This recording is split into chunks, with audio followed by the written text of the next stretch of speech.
All right, this is SFBarkast. I am Jeff Cleary. I am Andrew Louder. And Andrew, where are we today? We are at Delerium on 16th and Albion. Delerium. This bar has to be the closest to my apartment. It certainly is if you're going by door to door. Like, maybe Blondie's is closer, like, as the crow flies. Oh, right. Like, yeah. But you know what? Crows don't go to bars, so fuck them. John Crow might go to a bar. Oh, I guess you're right, yeah.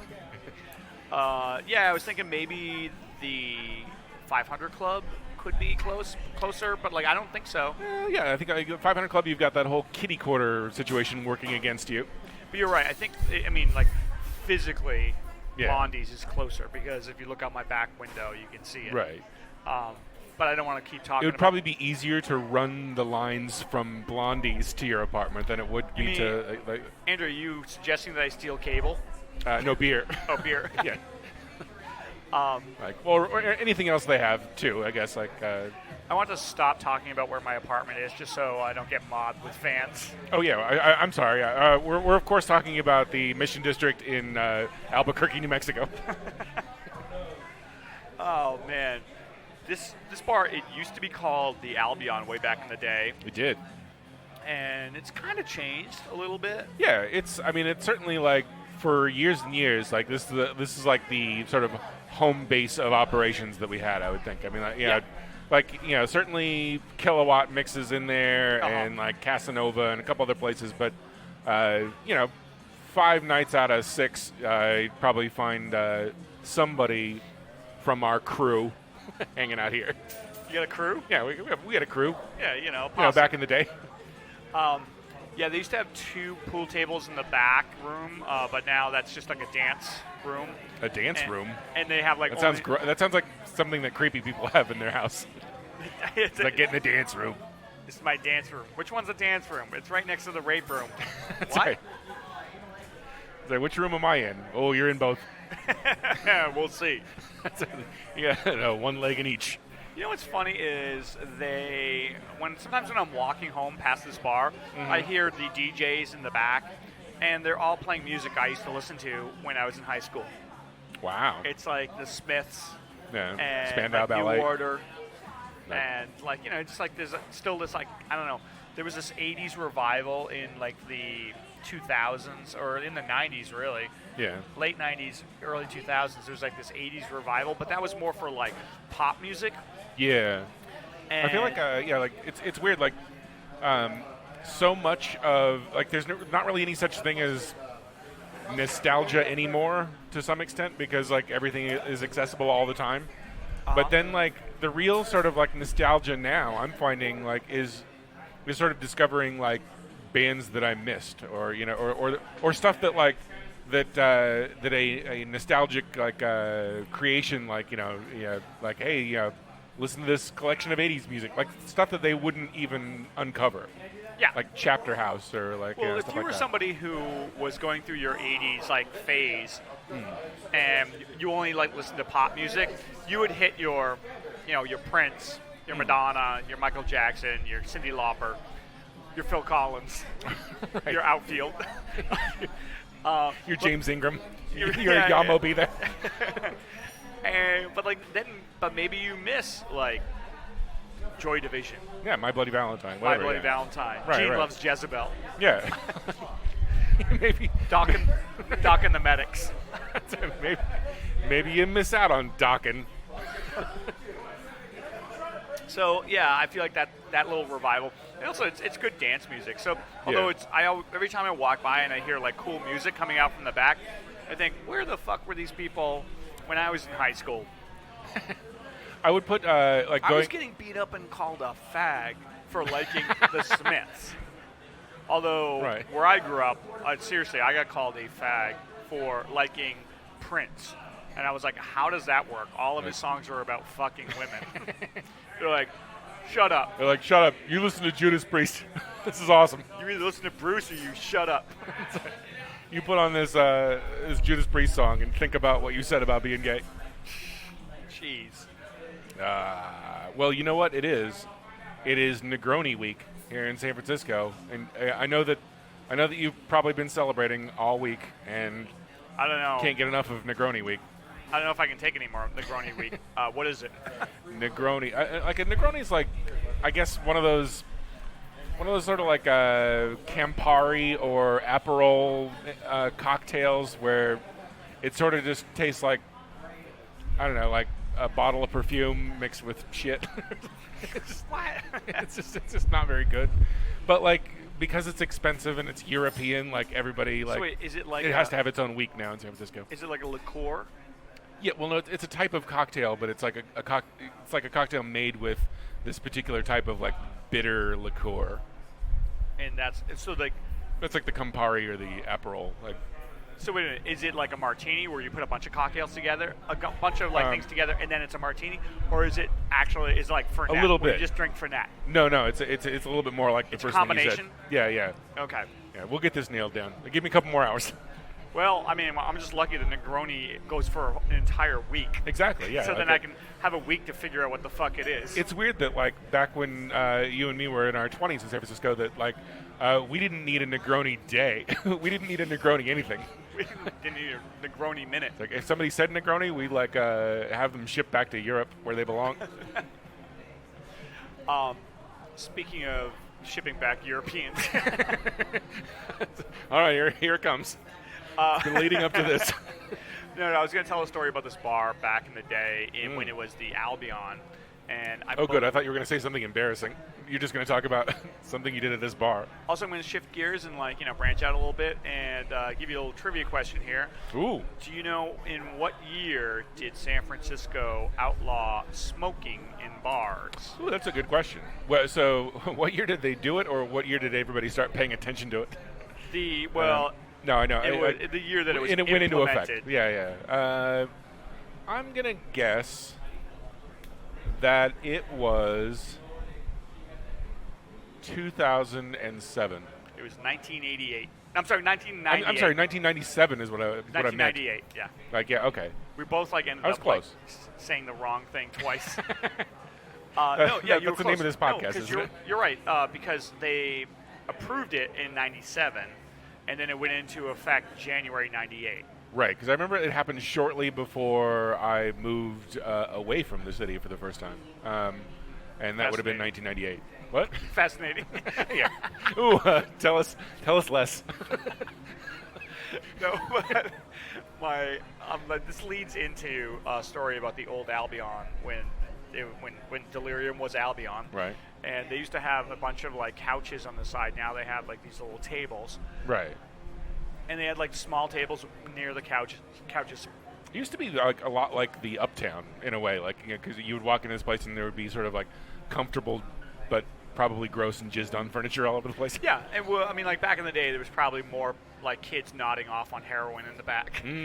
But those are the days. Uptown. Yeah, the halcyon days. So it was the week that they decided they weren't going to have any more smoking in bars, and I was in here with a friend, and we were sitting on the couches, and my friend just kind of looked around and was like, fuck it, lit up a cigarette, and the bartender was like, you, put that out, get the fuck out of here. And he's like yelling at my friend Tom, and Tom's just like, oh, yeah, no problem. So we get up and we leave, and Tom like says to me outside, he's like, you know why I did that, right? And I was like, no. He's like, there are people blowing lines of coke off the table right next to us. So he was like, oh, I think the coast is clear to light up. That wasn't our friend Tom that moved to North Carolina, was it? No, it was Tom Adams. Because it's funny because our friend that moved to North Carolina, Tom, I remember him walking in here one night with a truly Mediterranean falafel wrap and a Coke. And like the guy lost his fucking mind, and I probably rightfully so, because I guess like if you bring like an open container of liquid into a bar, it's a huge deal. But the guy literally treated like Tom had a nuclear weapon in his hand, which is like, it's so you weird. freeze and drop to the ground, motherfucker. I mean, I understand it. If you want to because they don't serve food here, you can bring food in here. Yeah. But I guess it was the Coke that really. And not the Coke that usually is going around the Delirium. That's right. Maybe that's what they were pissed off. They're like, you're going to confuse everybody. This is a Coke bar, not a Coca-Cola bar. That is kind of really weird because there's some things in California that people will freak out over, and like on the last episode of Silicon Valley, they talked about like how anti-smoking everybody is in California. Yeah. And it's totally true. Like, I mean, like here in this bar in the Mission, like, you know, there are plenty of people who smoke. Right. But I guess like down the peninsula in like Palo Alto, Redwood City, it's like smoking is worse than any like addictive, like recreational drug you can do. Right. Because you're affecting the children that happen to work at bars or whatever. Like, welcome to California. As one of the characters put it, nobody ever died from secondhand heroin use. I don't know, like, I was going to say Courtney Love, but, like, she's still alive. Strangely. Exactly. And, you know, like, as long as we're talking about the neighborhood and everything, too, like, I read that, so, you know, the McDonald's down here on, like, 16th and Mission? Yeah. Like, if you eat there, you're an idiot. Well, apparently, like, the landlord, like, is not renewing their lease, and it has nothing to do with, like, how much money it brings in or anything. Like, they're basically like, yeah, you know what, like, we're going to be able to, like, turn this over, like, to a much higher, like, renter, like, so, like, screw off McDonald's. So basically, like, that's the state of the Mission right now, is that it's too fancy for McDonald's to exist. I can't wait for McDonald's to start complaining about gentrification. Exactly. That's amazing. You know, you're basically like putting McDonald's in this corner where they're going to have to like claim that their food is for poor people, but which they don't want to do, but it's true. Like, you know, compared to everything else. Small restaurant. We're a small mom and pop organization that's being driven out of town by these like. But like, I guess like these big fancy landlords. I guess like one of the reasonings behind it is that I didn't know that there's like there's like a 12 or 15 story building going in like at 16th and Mission, like, which is bananas. That's going to completely reshape the skyline. I actually watched a video that was put out by Broadcast Stewart about the moratorium that's supposed to go in on the Mission that David Campos has. He's proposed, and the thing is, like, I guess like there was a meeting of Mission Democrats, which just means like lots of like Democrats. I mean, like everybody. Right. You're either like a socialist or a Democrat in San Francisco. Right. So I guess like if you're a Democrat, you're just like a filthy Republican, basically. And I believe like the Democrats in the Mission like did not sign off on this like moratorium. And I think their reasoning is that like. Because the moratorium basically says no more. There's only something like 320 more like lots that you can build on in the Mission, and real estate developers are just scooping them all up and building like luxury condos. Right. And so this moratorium, it's not saying they can't eventually do it, but they're saying that like we need to like stop selling these lots for a year. Right. And then there's a lot of arguments, pro and con there. Whereas, like, some people are saying that no, if you don't build these luxury condos, the rich people will take the affordable housing that's already out there. Yeah, that's true. Yeah, I mean, like, or at least like take like dilapidated buildings and like fix them up. And I guess there's some like rule that like when a developer puts up like multiple units, they have to make some percentage of them affordable to middle class and low income housing. But it's like the numbers like show that it's like it's even what their definition of middle class and low income is like way too expensive for your average person. You know what? Like the thing that like I've never understood, and like it's essentially what killed Seattle. Not killed it, but like I mean, like made it like a much worse place to live. And I've never understood why people buy into it. Is the idea of like a size limitation on buildings? Like people think that like if we limit like the size of buildings to like 5 stories, we'll have this pastoral, great like old timey neighborhood forever. And like it's such garbage. I mean, it's like the idea that like you're going to preserve your neighborhood when like this much money is moving into it is like completely impossible. Yeah. People have said that about San Francisco, in that like there's a very strict moratorium on how high you can build in like the Sunset and the Richmond. Yeah. But like that basically closes off like half of the city geographically. Right. To like any sort of like development. So it's like, oh, I mean, I'm not taking a side on this because, I think maybe it would suck if like suddenly there was a skyscraper in like the Sunset. I don't know. I think it might be kind of cool. Yeah, but the thing is, you know where all that comes from is that like, some rich person like it has a beautiful view, and then another rich person like builds a place and like blocks their view. Right. So therefore they're pissed off and like we need to stop this. This is a fucking travesty because it happened to me. Exactly. It's like the same thing with like, I mean, like I understand, and when I ride my motorcycle, I do wear a helmet. But they say that the helmet laws were all influenced by people who had connections that who lost family members. Right. So like, of course, as soon as it happened to them, I mean, like, and it's the same thing is happening with like gay marriage and everything like that now, where it's like, oh, you know what? Like I know somebody. It's like, ick. Next topic.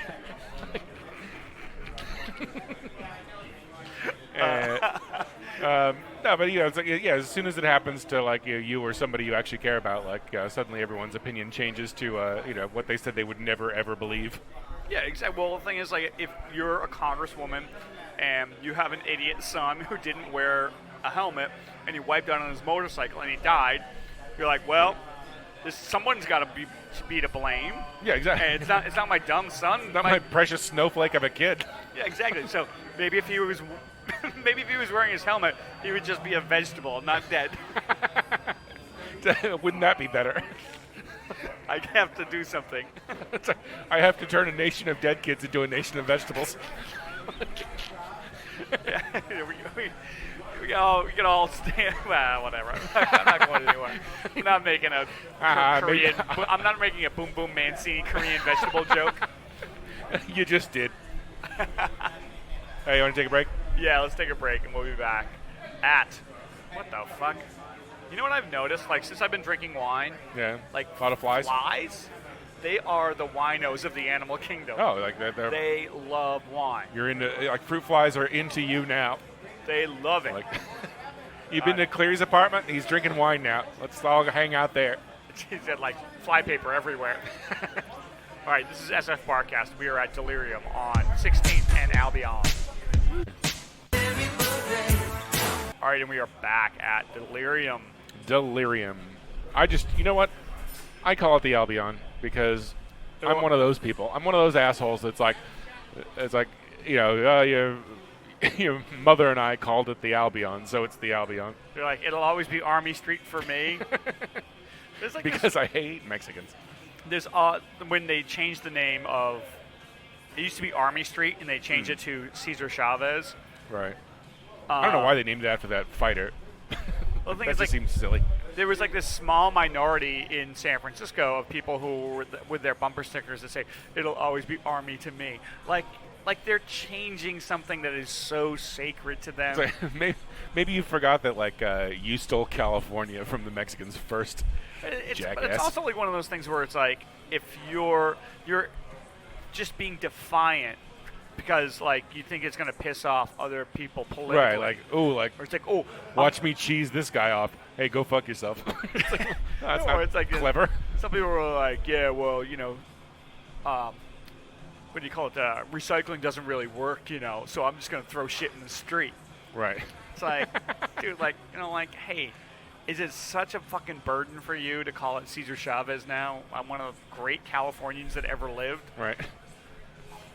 Whatever. Bastards. I have a trivia question for you. This is sent in from a listener.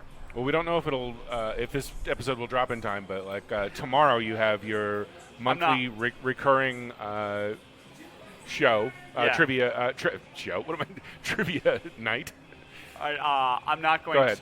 I'm not going to use this on the trivia night. Okay, but I ran into somebody who also ran a trivia night, and we were comparing some of our favorite trivia questions, and he sounds like the greatest conversation ever. But go ahead. I know exactly. So he gave me this, and it's such a fucking. Oh, well, you'll find out. So, go on. What vegetable was also known as Ray Boom Boom Manzi? No, go ahead. as aubergine? Aubergine. Aubergine is actually still in use in some British countries, and I know Australia for one, as the common name for the eggplant. Now, I didn't know that, but like just using, and you got a story out of it. Just using context clues, I was like, aubergine sounds like aborigine eggplant. And he said, and I was like, he's like, racism led the way. Right, exactly. So this guy Brandon was saying, he's like, yes, that's why it's one of my favorite questions, because it outs people who don't know the answer as racists. I was like, fuck you, I hate you. I don't know if that's clever or not at all clever, but I love it. Why? I don't even know why I would fucking share that, but so that's how trivia brings us all together. Exactly, trivia exposing racists since 2005. True or false? Black Lives Matter. Ooh, that's a tough one. All right, what else is going on this week? You want to play a quick game that I invented this afternoon when I was bored Sure, at work? why not? All right. Last week's game went so well, and that was guess the prison sentence. This time, the game is called Negroni, Cronum, or Cronut, and that's. I don't know what any of those fucking things are. Well, that's what I'm gonna read descriptions of things, and you have to tell me whether it's Negroni, Negroni week. Negroni week. Cronum, which is a thing. What about jabroni? Jabroni is close. And then cronut. Which cronut is croissant and a donut, right? Ooh, there we go. Okay, well, so here we go. Okay, question 1. It's a sport for guys who think frisbee golf doesn't look stupid enough. That's cronum. It's what? That's cronum. What's cronum? Cronum is this terrible hybrid sport that I thought you might have sent me a link to, but it's basically guys on where it's circles above a goal and all this stupid shit. It looks so much fun. I would play cronum. Okay, so cronum if you got him. Cronum if you got him. That's the worst thing I've ever heard. All right, and the next one is Pillsbury crescent rolls mixed into donut dough that mouth-breathing shithead millennials wait 2 hours in line for. I'm sorry, I fucked up your game. I just said that's cronut. You know what I asked you? I asked you what it meant. And that was dumb. And then the final one is the drink that tastes like a bus station toilet that someone poured a bottle of perfume in. And that would be obviously Negroni. Jabroni. And Jabroni is what, a knucklehead?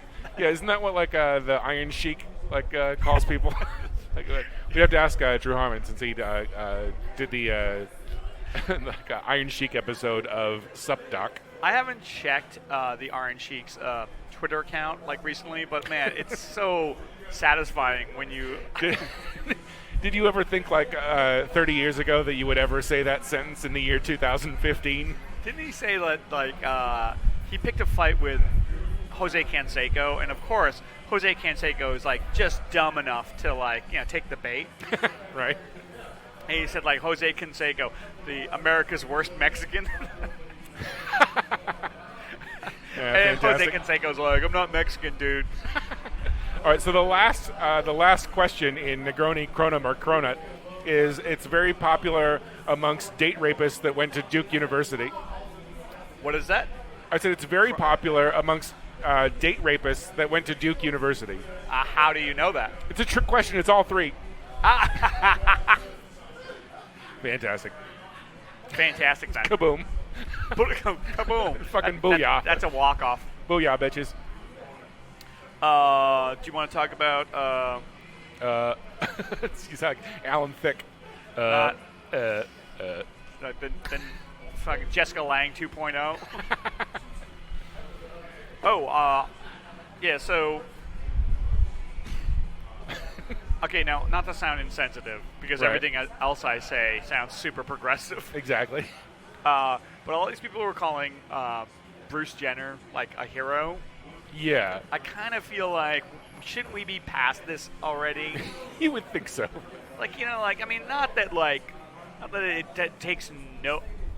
I was gonna say it takes a lot of balls to do what he did, but not that it's easy for someone like him to go through his transformation. Exactly.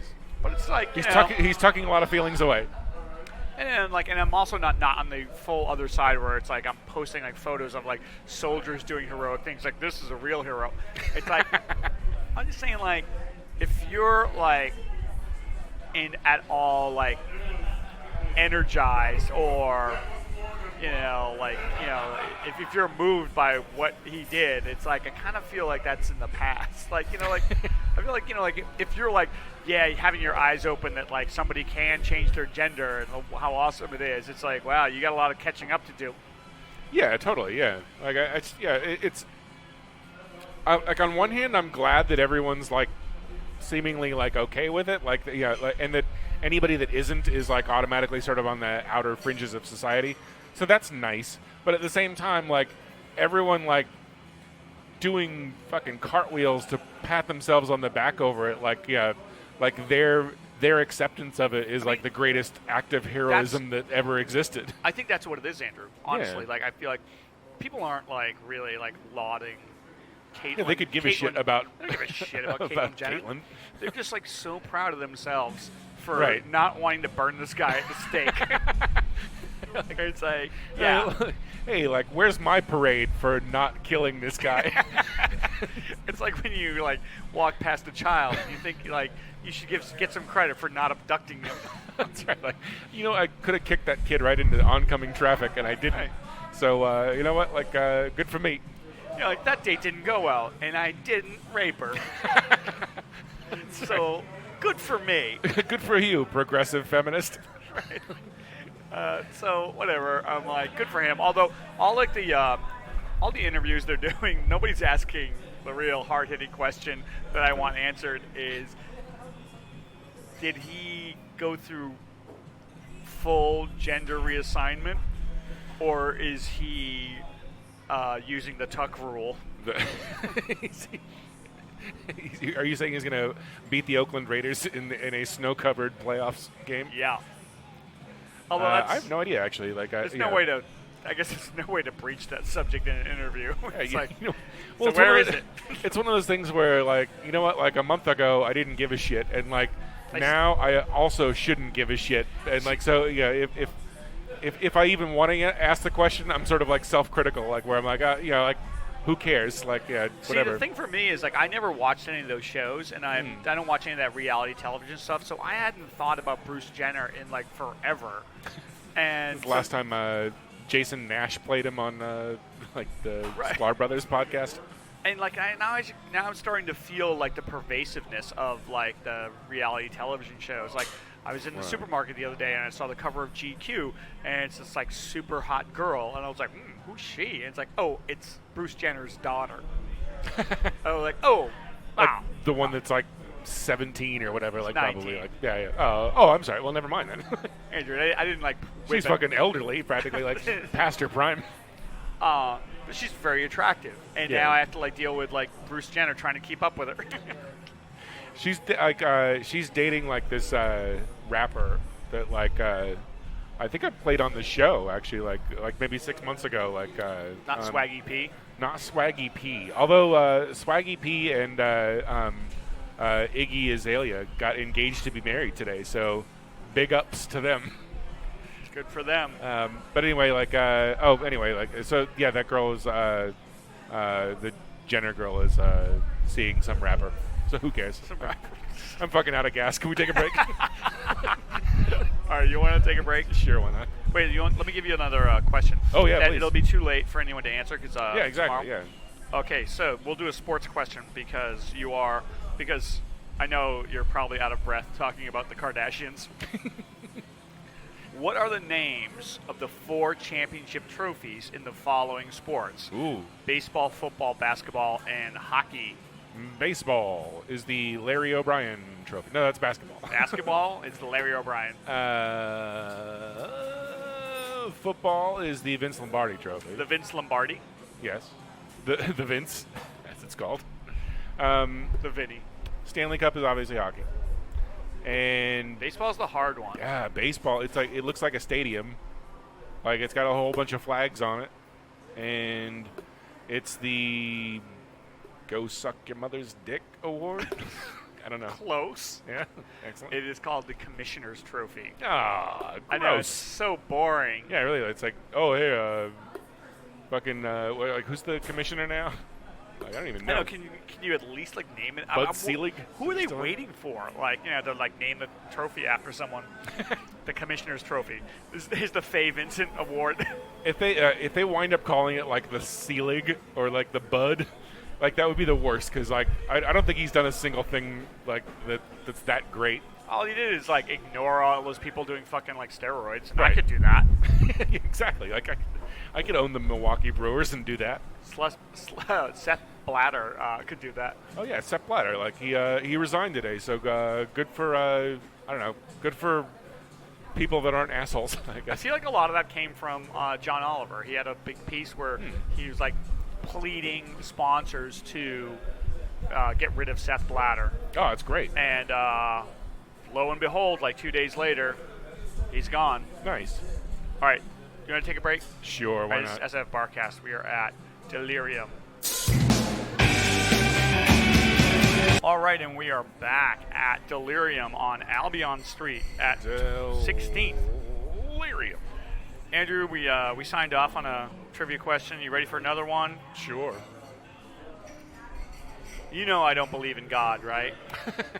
Wait, is that the question? That's not the question. Oh, okay. True or false? God. God. But I do believe in this God. Okay. Who is the Greek god of wine? The Greek god of wine. Is it, I don't know, like Rosos or something like that? I have no idea. Dionysus. Dionysus. Isn't that like, didn't L. Ron Hubbard create that? Isn't that like where Wonder Woman's from? Yeah. Isn't Wonder Woman part of ISIS? Why does she hate America? Here's the. Can you imagine, like, what if they, I mean, like, not to take the side of, like, sexist comic book movie makers. You've done so far so good, you know. But if they had, like, rushed a Wonder Woman movie into production, what would they do with the whole ISIS? I mean, like, what if they'd already, like, shot it and, like, edited it, and they're like, and every 5 minutes she's like, I love ISIS. Like, we're ruined. Didn't they have to change the name on Archer because the name of their like clandestine secret service thing was Archer? They changed it. I mean, it was ISIS, so they changed it. I forgot about that. What that actually like brings me to something I want to announce. Mm-hmm. I have Bruce Jenner thought he had like a big announcement. I have an announcement to make. Move aside, Caitlin. And I want to tell you, okay, a couple of weeks ago, I made a lot of fun of Jade Helm. And I thought Jade Helm, which is the military exercises that's going on in the South, in Texas in the South.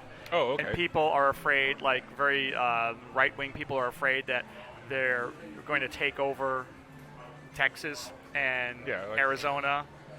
Like anybody gives a shit. Yeah, like as if it's such valuable land. Like, oh my God, where are we gonna get Gila monsters from and like lizards? And so like now there are all these people who are, afraid of the Jade Helm military exercises this summer. Sure. And God bless them. I've already bought my Jade Helm summer T-shirt, by the way. Oh well, good. I can't wait to like help rounding up all these like douchebags. You know what? There's nothing worse than waiting to the last minute to decide what your summer cult is going to be. Do you have your summer cult body?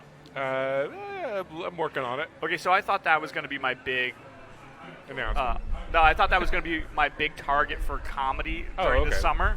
But I think I may have to go with another one. Is it Mark Maron's performance on the show Maron? God. Because that's mine. Go ahead. I mean, you can have that one. But I am amazed at, and this plays into a lot of different like elements of the entertainment industry, but this whole like men's rights movement. Okay. Oh my God! I haven't even heard of that. You haven't heard about it? Well, is it the same sort of abused men syndrome sort of thing that's been around for years? Or it's all these people who think that feminism is trying to emasculate them, and there are no real men's men anymore. But it bleeds over into like Gamergate, where a lot of these traditionally male video game guys is a guy thing. It's like, well, no, it's not. They're afraid of the feminization of their whatever fucking Magic the Call Gathering of Duty. And now there's in the men's rights movement, there are men who are boycotting the movie Mad Max because it's too feminist. What? Yeah. So, and you've seen the movie. There's probably 20 or 30 reasons to boycott that movie that are more that are more valid than that. Andrew, you've seen the movie. I've seen the movie. What is it about that movie that is so feminist? Is it just that a one-armed Charlize Theron is standing up for some girls from being raped? Well, yeah, it's okay. That makes it feminist? So this guy that runs everything has a harem of 5 girls that he's getting pregnant so he can have kids. Okay, I guess good for you for fighting against that. I don't see that as being this hallmark of feminism. I mean, I almost felt the same way about the Terminator when it came out, and people, just because Linda Hamilton or whatever had T2. Well, both of them. I mean, just because she's sort of lifts weights or whatever, they thought that it was this great feminist icon or whatever. And it's just because James Cameron decided to make this main character female that, it's not this huge fucking feminist deal. In stark contrast, when you're watching Terminator or Terminator 2, or if you're watching any of the Alien movies, there wasn't this underbelly of douchebags who thought that they were losing their foothold on the action movie genre. I mean, also the thing that makes it crazy that these men's rights idiots are, boycotting Mad Max is that Mad Max is a guy, right? So he it's not like they're totally not represented in this action film. They just want to have 100% of the of the representation, right? Jesus Christ. It really is I don't know. I just feel it's a lot of the sort of feminist and neo-feminist tropes that have existed up to this point. Yes, they've made good progress, but you have these people that rise up against this phony baloney sort of enemy that doesn't even exist. I'm not even sure what I'm talking about anymore. Mark Ruffalo got in trouble because he reposted something about some feminist writer who basically was complaining about women nowadays who don't acknowledge the struggles of feminists who came in the past. Right. And he all he did is retweet it or sent tweeted a link to it, and he got lambasted by all these men's rights groups. Right. And who are just oh yeah, just because we don't agree with your philosophy of feminism, that doesn't mean that we're fucking that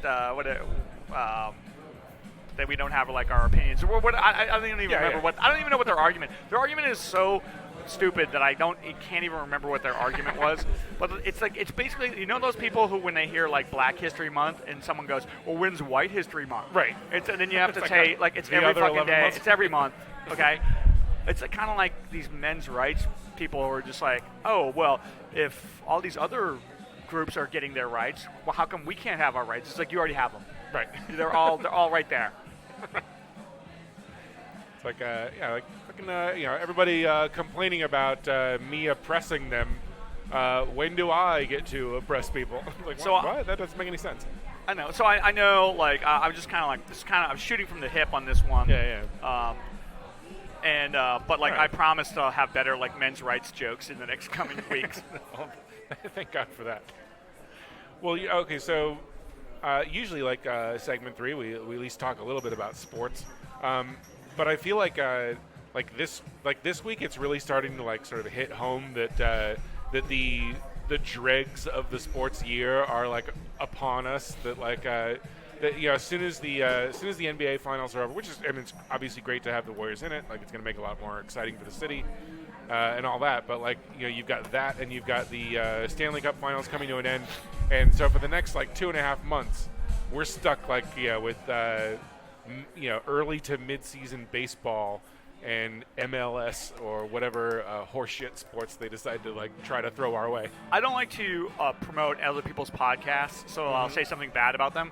But I do listen to the Deadcast, which is like Deadspin's podcast, and it's Drew McGarry and this guy who's like the head, the editor for Deadspin.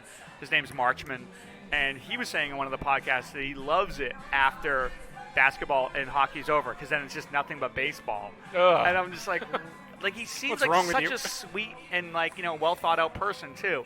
I was like, that is just like the fucking worst. That's a time, if you're a sports fan, you know what you do? You reconnect with your family. Right. That's the only time of the year where you can focus enough to like make up for all the bad things you do during football season.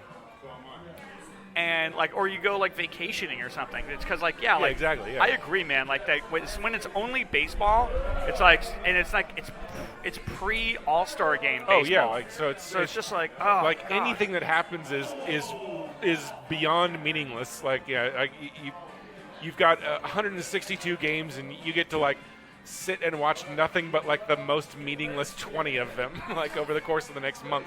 I used to have the baseball package, and because I told myself I'd just like to have baseball in the background, even if I'm doing something, and it's kind of like nice to have as background. Then after like your 5th suicide attempt, you're like, no, this is a bad idea. Yeah, it's like white noise, like, or white and Dominican noise. Right. So, and now I don't even think I can have it on the background. Right. It's just like it lulls me to sleep. I mean, I don't mind if I'm at a bar and I'm watching the game, like totally fine. Sure. People are talking. And there's a million other things to distract you. Like, but if hopefully there's other sports on to distract you. It's like, good God. So we got that to look forward to. But you know what? Here's something else. We're sitting in Delerium Bar. Right. By the way, Delerium Bar has one of my favorite neon signs. Oh. And it says it's carryover from the Albion, right? It's carried over from the Albion, yeah. And actually, somebody told me that when whoever the new owner was bought it from the old Albion, he said, like, you got to throw in the sign. And the guy's like, yeah, whatever, fuck it. So, and the sign says it's service for the sick. Right. And the rumor, the legend is that it was from a pharmacy. Oh, nice. I mean, I don't know, like maybe a pharmacy in Tijuana? What pharmacy has neon? Oh, I don't know. Does this, this place might actually qualify as a pharmacy, right? I mean, people walk in, buy drugs, and leave. Like, that's essentially what a pharmacy is. It is kind of a pharmacy, yeah. Although you don't have to, like, give a script. Exactly, yeah. Your script is maybe $40. All right, so you know what? Let's talk about this. In the bar, there's these guys here who have this very expensive camera. Oh yeah, and they asked the bartender, like they said they did do a web series, and they were asking if they could like take some shots in here. I know. And the bartender Travis said, yeah, but these guys over here are already doing their podcast over here. They said, hey, looks like we're in for a dork fight tonight. Hey, take your fucking camera and get the fuck back out of here. Take your high-res bullshit camera and take off. This is podcast territory. Although they would come over to us and just be like, "Oh, you're still doing podcasting? That's adorable. That's so cute. It's great. You guys are hilarious. What do you guys are like? Must be like over 30 too. Like that's insane. I don't even know what that's like. You ever see the movie Man Bites Dog? Yes. In fact, I just transferred that to hard disk yesterday. It is a great movie. In case anyone has never seen it. Also, it's a mockumentary about a serial killer in Belgium, and when it was playing at the Red Vic, people were leaving because they thought it was real. Gone but not forgotten. The Red Vic. The Red Vic, gone but not forgotten. There we go. But people were leaving and demanding their money back because they thought it was real, and they were like, "How could you show it?" But it's a comedy, right? But one of the things is the serial killer has this like film crew like running around after him. Right. And at one point he's like trying to like chase down some victim, and he's losing them, and then they run into another film crew chasing another serial killer, and the serial killer says, "Oh, look at the size of their camera," and the other director says, "Oh yeah, but that's shit. It's video." And the guy goes, "Oh yeah," and he shoots the whole crew. So like maybe that's what would happen today with these guys if we're lucky. Web you know what series. I was thinking? Briefly going back to sports, and I mean, Why not? Like I said, we should be thankful that the Warriors are in the NBA Finals. So like the city is like into it, and it's going to be great. I mean, like it's we're in the sort of like in the middle of the break now, so like people have got a chance to sort of catch their breath or whatever. But like once it like fires up, I mean, like I. What do you think? Are you going to make a prediction? Yeah, I say I'll say Warriors in 7. In 7? I really think that I mean LeBron James is on another fucking planet, right? He's definitely on another planet. He's winning games by himself, which is what like an all-time great is supposed to do. And if Kevin Love is like 50% even, like he's not coming back. He says he is. No, he said he's coming back at the beginning of next year. Oh well, screw him then. No, he's not coming back. Oh, okay. Well, never mind then. Warriors in 3 somehow. They'll win so convincingly in Game 3 that I assume that all of the Cavaliers players will die of grief. I don't know, as like Dredrick Tatum said. I don't know if this is. I don't know if I really want to make this prediction because it's kind of dire. But I feel like LeBron James, who's getting older, what is he, 29 now? Yeah, he's fucking ancient. But he's so big that I could see him at some point just having a vicious injury. Yeah, like folding over his ankle or something like that. Because he's carrying, he's like probably coming in at like 265, 270. Yeah. And he's running the floor a lot. And like as you get older, like your body starts to break down. Suddenly you can't make all the cuts you used to make. Right. So I wouldn't be surprised if he got hurt. Not that I'm predicting that he gets hurt. Yeah. But I predict Warriors in 6. Warriors in 6. All right, yeah. I'll take. You know what? I want to take it in 5 though. I will say that like I feel bad for like people that grew up here and like have been like sort of lifelong Warriors fans, and like I mean in the 80s and 90s like you could fucking go to a Warriors game for probably like $5 or something. That's one of the most expensive expensive tickets in basketball. And now like that they're in the finals, like you can't approach like a nosebleed seat for $800. I actually I heard a trivia question. What team has the most expensive average seats in the NBA? And it's the Warriors? Nope. No? Knicks? It's the Knicks. God, that's so terrible. So awful because they're one of the worst teams in the NBA. Like you guys deserve like having a bad like the fact that you would pay that much money to support like they've been terrible for like 25, 30 years now. Like it's an embarrassment. Like there's this conspiracy theory that like the league has been trying to get them good because like it's the number one market in the country and they haven't won a championship since what fucking 71 or something like that. And so then they engineered them to get like Patrick Ewing in the draft, and even then that didn't work. I mean, they got to the finals, but man, like if the league is conspiring to make them bring good, the Knicks a championship, they suck at doing this. Okay, we're gonna give you like 2 things that you have to do. Like the Knicks have to win a championship, and the Spurs have to always finish in last. It's like, oh, we're awful at this. Like, dude, it's so bad. Like, and I can't imagine anybody paying for an expensive Knicks ticket. Yeah, like, that would just be insane to me. Past like $15, like that's a poor decision. To see on Carmelo your part. Anthony Chuck. Yeah, exactly. To watch Iman Shumpert like jump around. Dude, Shumpert and J.R. Smith. Yeah, I they're almost both said Jarrett playing Reed. great on the Cavaliers now, right? Anyway, okay, so here's a prediction. Game 1, it's a 6-point spread for the Warriors. Right. What do you think? And the over-under is 202. Oh, I take the over for sure. And what'd you say? Warriors by 7? 6. They have to win by 7. Okay, they have to win by 7. No, I'll take the Cavs and the points on that. Yeah, take the points. Yeah. My whole during the last series, like because the over-unders were so high, they were like at 218. I was always going under, so I would take the Warriors and the under, and it just like worked a lot. So in this one, I don't know. I might take the points and then go over exactly like you. Yeah. Six is a lot. Although if the Warriors catch fire, they could win by 20. Oh yeah, of course. Yeah, like there's no reason to think that they won't, but like there's just I'm the worst like gambling factor. I'm the worst gambling analysis. It's like either it could go this way or it could go the other way. You know what? When you're right 51% of the time. you're wrong 48% of the time. All right, you're off the hook. Didn't they do a 30-30 about Jimmy the Greek? Did they? Okay. I don't know. If they didn't, they should.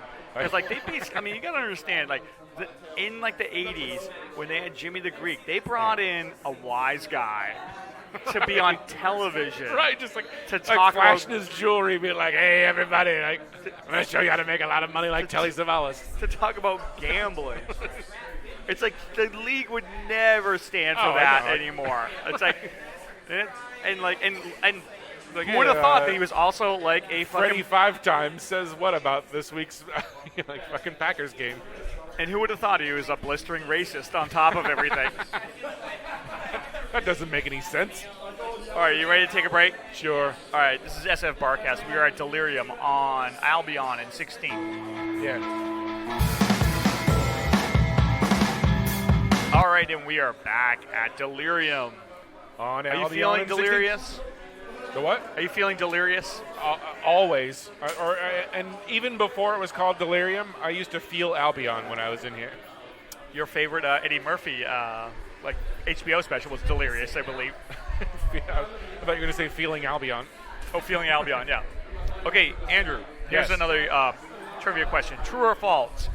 Bridesmaid actress Melissa McCarthy is related to former Playboy model Jenny McCarthy. Ooh, I can't imagine that's true. That is I'm gonna true. say false. They are cousins. Really? Oh my God! Imagine that. I had no idea. That Jenny McCarthy, the drug-denying idiot. Yeah. The very same. And how about this? According to their latest census, what are the 3 most populated cities in that make-believe place, Canada? Okay, how many most populous? 3 most populous cities. 3 most populous cities. Well, number 1, with a bullet, I would imagine is Toronto. Toronto. Number 2 is probably Vancouver or Montreal. Montreal is and then number 2. 3 is Vancouver. Vancouver is actually like number 6. Really? Yeah. So is number 3 like Quebec City or something? Or like Kitchener? Windsor? Niagara Falls? It is a little place called Calgary. Oh, really? Calgary more than Vancouver? I had no idea. Yeah, Vancouver has like 600 million. I'm sorry, 600,000 people. Calgary has 1 million. Montreal has 1.6 million. Toronto has 2.6 million. There's one I think that's around like number 5. Is it Edmonton or like? Oh, I don't know. No. But there's a city in Winnipeg. Shut up. let me finish. Please be quiet. It's in Newfoundland. It's not even a city, dude. Is it New Zealand? No, it's like the 5th or 6th largest city in Canada. I've never heard of. It's got it starts with an M with a lot of S's in there. Oh, wait, it starts with a what in it? An M. An M? It's like Mississauga. Mississauga or... Yeah, it's something like that. Saskatoon? Yeah. I was like, it doesn't even have its own hockey team. What the fuck? Wow. I mean, I'm sure that has like a minor league hockey team. You know, I learned so much about our Canadian brethren on this podcast. The thing about Canadians, Andrew, is they look exactly like real people. That is weird. They could be sitting right next to you, and you would never know it. They are amongst us. Talk about assimilation. Yeah, really. All right, and it's time for bad Yelp reviews. It is.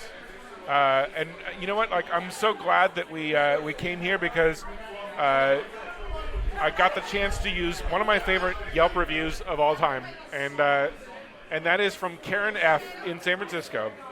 And Karen writes, I was here during New Year's Eve 2006, and let's just say that this place isn't exactly, quote-unquote, wheelchair accessible. I walk out of the bar, and right in front there's this guy on the ground who was out of his wheelchair, and a couple of his friends were helping him get back in it. They managed to get him back in his chair, and then the door guy, who thankfully was not Rod, for those of you who are familiar with the staff, and one of his hipster minions are yelling at and threatening this guy and his friends, telling him to get the fuck out of here, and that they, quote, don't want to deal with him. The guy in the wheelchair and his friends left peacefully and went across the street. I couldn't believe what I was witnessing. My friends and I asked around to find out how the guy in the wheelchair fell out of it and why the door guy was being such a dick to him. Supposedly the guy in the wheelchair tried to punch the bouncer, so the door guy shoved him out of his chair. An eye for an eye? Not quite. I'm sorry, I don't care. A leg for a leg? I'm sorry, I don't care if the dude in the wheelchair tried to start shit. You don't throw handicapped people out of their seats. Don't push a person who can't walk. That's not playing fair at all. And I hope the door guy knew what an asshole he looked like. Not that anyone should be pushing anyone to begin with, but if you really must, you push a person who can stand up and fight back, unless you're a pussy. So great. Wow, so I think the guy in the wheelchair and his friends just wanted to get their drink on like everyone else. Delerium, you've been pumping my liver full of liquor since I was 19. I loved you, I really did. Now you're hiring Kings of Leon rejects to man the door. What the fuck happened? Wait, what did she say about Kings of Leon? She said that a reject from that band was manning the door. Apparently, Kings of Leon is well known for pushing people out of wheelchairs. Well, they do that song about how much they hate the handicapped. Exactly. They do that song called I'm Going to Park Here. What are you going to do about it, cripple? It's like really weird. Although I've lived on Albion Street for quite some time, and I will say that does not surprise Very me. tempting to throw people out of wheelchairs. One night when I was like watching some movie late at night, I heard like all this it was like right around 2, and there were all these like people like outside my window like running down the street and causing a huge commotion. And I was like ruckus, if a you will. ruckus, and I was trying to ignore it. Right. And then like suddenly, next thing I know, there's like flashing blue and red lights out there, and so I was Usually like, "Oh, sign. what is that?" So I went down there and I walked over to some cop, and I was like, "What's going on?" He's like, no, nothing. Someone got stabbed." Some asshole got stabbed. So it's like that's the kind of thing that goes on Albion Street. So like, I mean, like, you know, a guy in a wheelchair trying to take a swing at an able-bodied person, and then him throwing the guy in the wheelchair down like he's Don Zimmer in a fucking Yankee Red Sox game. You can see why the mission is way too classy for a McDonald's these days. Yeah, I know exactly. I mean, like, it really does. You know what? Why don't we, like, reach out to some of these rich people who are trying to move into this awful neighborhood and just, like, let them know what time it is? Well, I love, like, reading, like a couple of the, like, sort of, like, Uptown Almanac mission type sites talking about, like, the north part of Dolores Park is going to be opening up in a couple weeks. And there's all this, like, backlash of people that are like, man, they should be closed for good. Like, you know, fuck all these assholes and their garbage. It's just like, and what? it's like, and there were people that I was reading that were like, yeah, I live like right on the park, and it's like, you know, it's the worst watching like all these like terrible people. It's like, why did you move there? You're an idiot. Like, yeah, it's like also like you moved there because like no one moves to like the side of Dolores Park and doesn't know that Dolores Park exists. Like, I mean, like, granted, I haven't gone to like Dolores Park to like hang out and drink beer for a while, but like, you know, that's like an institution. That's what people that's do. That's what it's for. Yeah, it's exactly. Like, it's for people to hang out and do like drugs and fuck off and like right. Like if you bought a place like next to Mark Zuckerberg's house for like $20 million and now you're pissed off that there's people around, like that's on you. This is how bad like the situation in San Francisco is getting. When I want to go see the new San Andreas movie because it shows like San Francisco just getting decimated. Right. And hopefully The Rock laughing all the way through it. Yeah, exactly.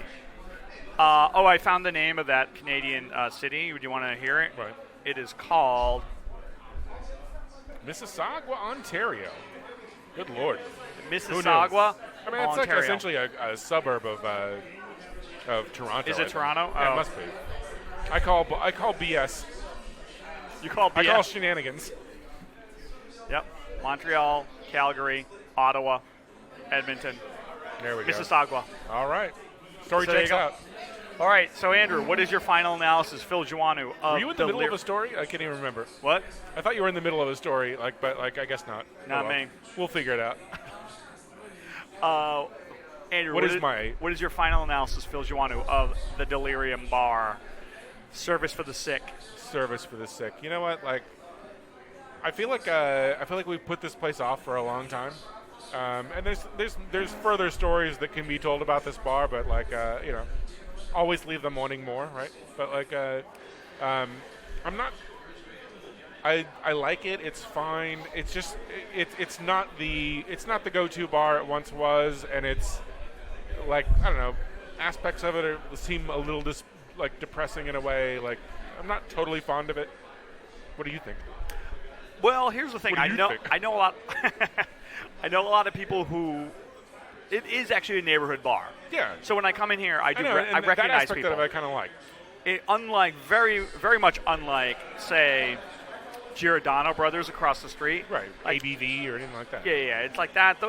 I feel like those places haven't been around long enough to cultivate like neighborhood people. Yeah. Or in the case of Giordano's, like if it does cultivate They're all neighborhood people, assholes. they're assholes. Yeah. Right, yeah. Sorry, I beat you to the punch there.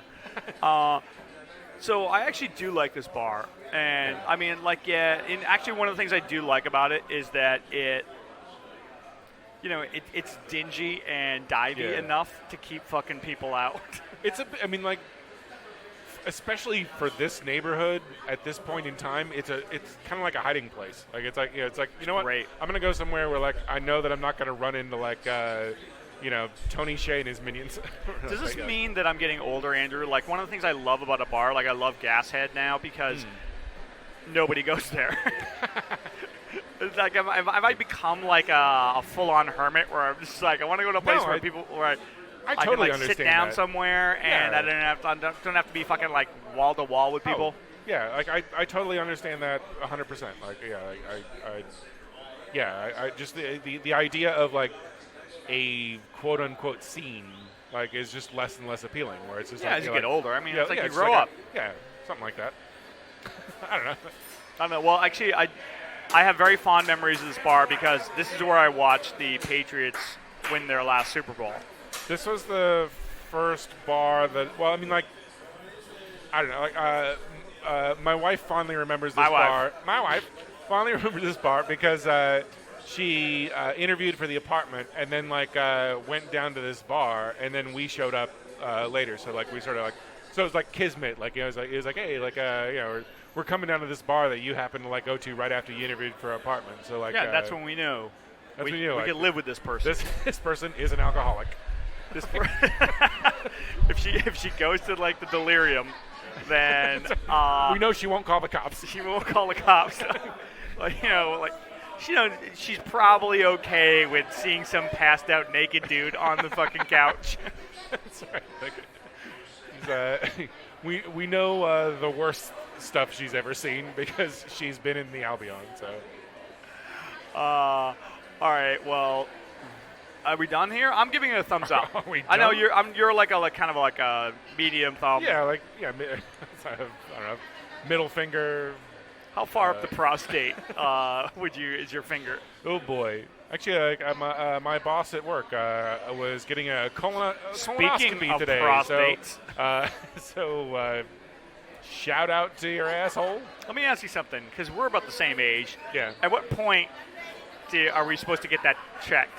Is that 50 or so? Is that the big 5-0? They back a camera up to your asshole and say let's see what's going on in there. Let's see the damage you've done. Oof. It's oh geez, Christ, we might have a total demo situation where we have to just. Can you get it early?